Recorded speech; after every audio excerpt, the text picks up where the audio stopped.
गवाक्ष में आप सभी का स्वागत है। आज हम वितान भाग 2 का दूसरा पाठ जूझना अर्थात संघर्ष करना इसे समझेंगे। पहले इसकी भूमिका समझ लेते हैं।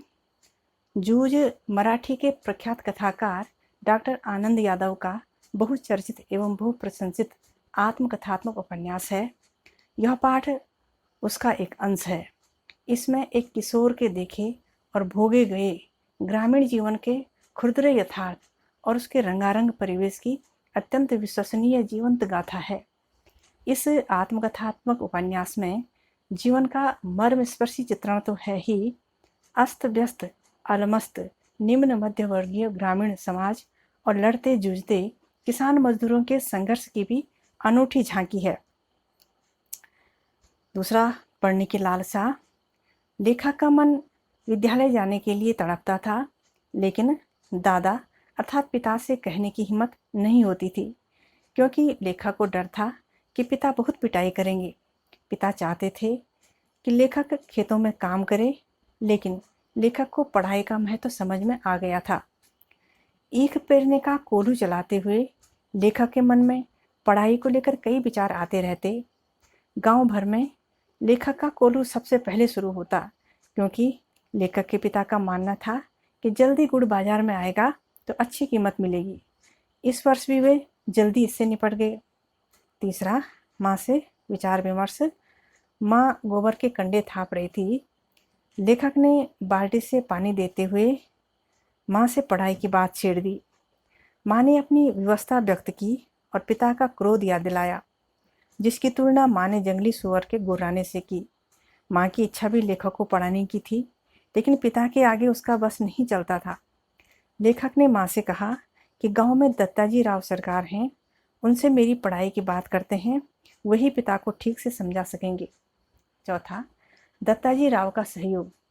रात को लेखक और लेखक की माँ दत्ताजी राव के पास गए। माँ ने उनको सब कुछ बता दिया कि पिता को आज़ादी से घूमने को मिलता रहे, इसलिए उन्होंने बच्चे की पढ़ाई बंद करके उसे खेती के काम में जोत दिया है। ऐसा सुनकर दत्ताजी राव को लेखक के पिता पर बहुत क्रोध आया।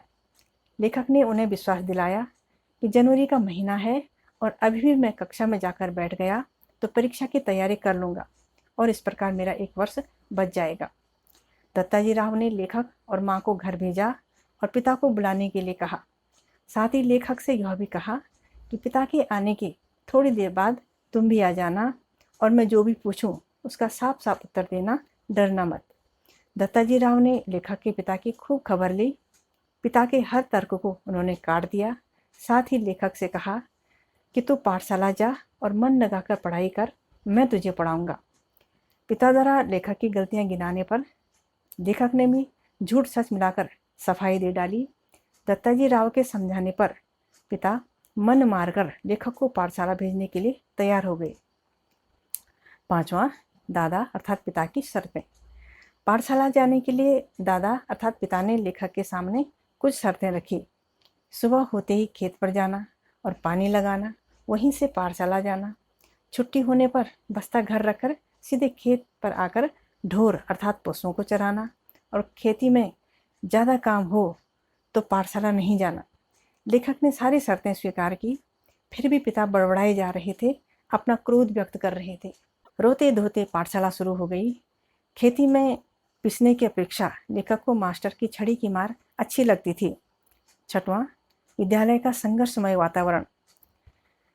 फिर से पाठशाला जाकर उसी कक्षा में बैठने पर लेखक को अपना अस्तित्व बनाने के लिए संघर्ष करना पड़ा।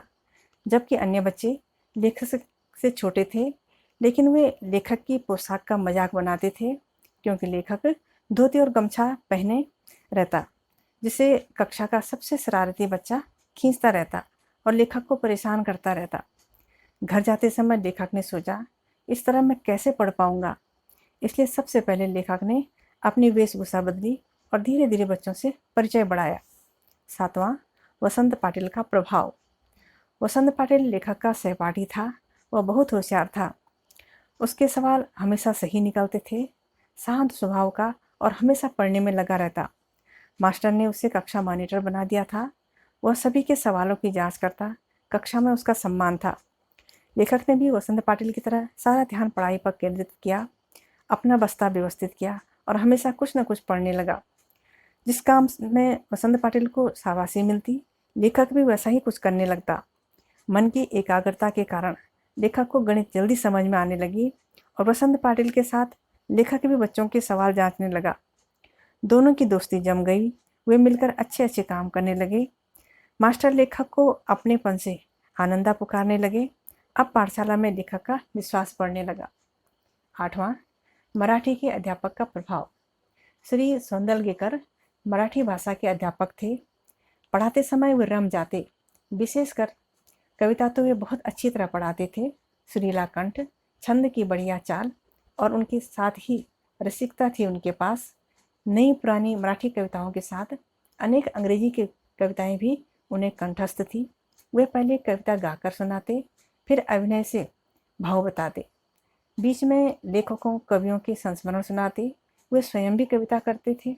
यह सब सुनते, अनुभव करते लेखक को अन्य चीज़ों का ध्यान न रहता। सारी शक्ति लगाकर मास्टर के कविता पाठ का आनंद लेता। खेत में काम करते हुए या पशु चराते हुए लेखक ने मास्टर की तरह सारी कविताएं गानी प्रारंभ कर दी। इससे लेखक को 2 बड़ी शक्तियां प्राप्त हुई। लेखक को अकेलापन खटकता था। ऐसा लगता था कि काम करते हुए कोई साथ में होना चाहिए, लेकिन अब अकेले रहना अच्छा लगने लगा, क्योंकि अकेले में कविता जोर से गाई जा सकती है और किसी भी तरह का अभिनय किया जा सकता है। लेखक के इस प्रयास की मास्टर ने भी सराहना की, जिससे लेखक का उत्साह बढ़ गया। 9वां, कवि बनने की प्रक्रिया। मास्टर की कविताएं सुनकर, कवियों के काव्य संग्रह देखकर लेखक को लगने लगा कि कवि भी सामान्य मनुष्य ही होता है, इसलिए मैं भी कविता कर सकता हूँ। अपने दरवाजे पर छाई मालती की बेल पर मास्टर ने कविता लिखी थी।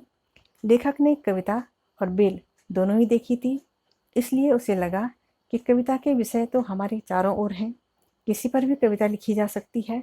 इस प्रकार लेखक ने भैंस चराते हुए फसलों, जंगली फूलों पर तुकबंदी की और मास्टर को दिखाया। कागज न होता तो लकड़ी के टुकड़े से भैंस की पीठ पर और कंकड़ से पत्थर की शिला पर कविता लिखी। मास्टर को दिखाई तो शाबाशी मिलने लगी। इसी प्रक्रिया में मास्टर ने लेखक को कविता की भाषा, छंद, अलंकार आदि के नियम समझाए। अलग अलग प्रकार की कविताओं से लेखक का परिचय कराया, जिससे लेखक की कविताओं में निखार आने लगा। अगला निष्कर्ष।